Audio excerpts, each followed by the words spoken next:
تیر شپه د چارسدي د ډیسټریکټ هډ کوارټر اسپیټال د ایمس لخوا ځینی تنانو ته ویل شو چې دوی د هغه په حق کې مظاهره وکړي چې بیا وروسته د روجماتي نفس یو څو کسانو د چارسدي تحصیل چوک ته راغون شو او د ایمس په حق کې نارې ووهلې خو دکانداران تنظیمونو د ایمس دغه عمل غندلې دي او وایي چې هر کله سرکاري افسر د خپل ځان لپاره مظاهره را جوړوي نو دغه یو سیاسي عمل دی او باید چې ایمس ډاکټر محمد جانزیب د سیاست نه لاس واخلي او د اسپیټال حالات تخ کړي د خیبر پختونخوا د داروګانو هرڅونکو تنظیم د ضلع چارسدي چیرمن او د دکاندارانو د حقوقو تنظیم متحده شاپکیپر فدریشن سینیئر نائب صدر حاجی صدیق الله خبريالانو سره د ایمس ناوړي چلند غندلې دي او وایي چې خبريالان د قام سترګې دي او د عام ولس غږ پورته کوي باید چې د صحت وزیر تیمور سلیم جګړه د په ضد کاروایی وکړي او د معطل کړي شي چې هر اداره کې صدا سکار کیږي نو د صحافي د ځمداري ده چې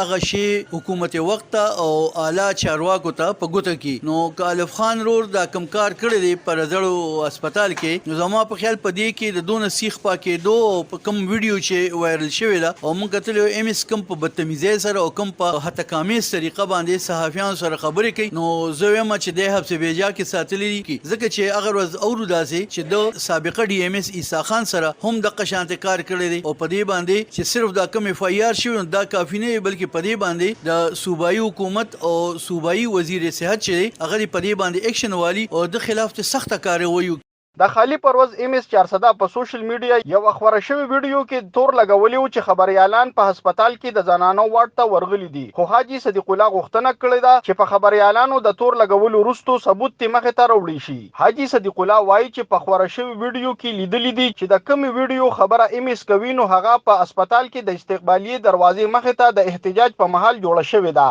زه دا وایم چې د الف خان که د زنانه ورته تلم دی نو اول خود سره ثبوت نشته که د سره ثبوت وینو دی اوخی خو کوي ور سره نو امت له الف خان کال ته تلم سدا غیر ضروري غیر ذمہ دارانه حرکت نه دی کړي او نه به کړی وي ځکه چې هغه ډیر ذمہ دار صحافي دی نو دا سه حرکت په زما په خیال نه وی کړي چې پاغه باندې دون سیخ پاشي او که د سره سوي ثبوت نو د قوم مخه ته وروړي د یادونې دا چې د ډیسټریکټ هډ کوارټر اسپیټال د مشر ډاکټر جانزیب په ضد په سيټي تاڼه کې مقدمه هم درج شوې ده خو ام اس وار د مخې داوا کوي چې د خبريالانو سره هیڅ توتريخوالي نشته خو دا هم وایي چې خبريالان به هسپتال ته نه راځي خو دغه خبره خبريالانو تنظیمونه د پاکستان د اساسي قانون په ضد بلی خالد منصور دلبر نیوز 400